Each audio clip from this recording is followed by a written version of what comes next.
Now, let me ask you all, would you raise your hand if you right now in your life are going through some kind of change or challenge that is maybe affecting your happiness? Let me just say a show of hands here.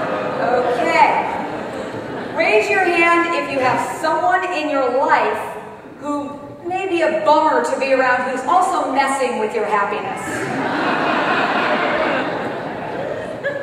And raise your hand if you would like to be a little or a lot happier in your life. Of course, Aristotle said happiness is the goal of all goals. It's really what we're on the planet for. And yet, I mean, nobody wakes up in the morning and says to themselves, gee, what could I do today to really be miserable?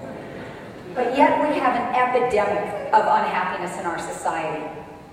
1 out of 5 women in North America is on antidepressants. 1 out of 5. We have more than we've ever had in the past, and yet we are unhappier than ever. Do you know that the suicide hotline rates went up 70% since last September? 70%. So, that's the bad news. Here's the good news. For the first time in human history, science is cracking the happiness code. We actually know what it takes, scientifically, to be happy. Now, as far as I'm concerned, that should be headline news. And so what I'm going to do with you this evening is share with you what science has found to be the most important keys to happiness. But before I get into that, I just want to take a moment to talk about why we're so unhappy and to answer the number one question that I'm asked and have been asked for the last 15 years whenever I've gone on the media. First 15 years ago when I was doing interviews for Chicken Soup for the Soul, and then more recently when I was doing interviews for The Secret, and most recently when I've been doing interviews for Happy for No Reason, I'm always asked the same question. Why are these books such a phenomenal success? And I can answer that question in one word. The word is stress. How many of you have stress in your lives? Let me just see, show of hands. Okay, if you're not raising your hand, you're dead. As long as we're alive, we all have stress. And what we're finding is, as Howard said, the stress levels in the world are outrageous right now. We are in what I just heard today termed a global stress wave. And stress deeply robs our happiness. What do we mean by happy for no reason? Which is, really what Howard's talking about, what Greg's talking about. We're all talking about the same thing with different terminology. Happy for no reason, I define as this. It does not mean that you're walking around 24/7 with a silly grin on your face or you're in some Pollyanna state of denial.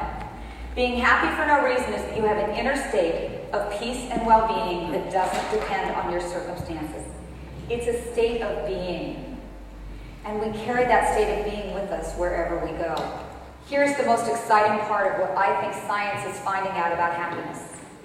And that is this state of happy for no reason, or this state of happiness, is actually based on something called our happiness set point.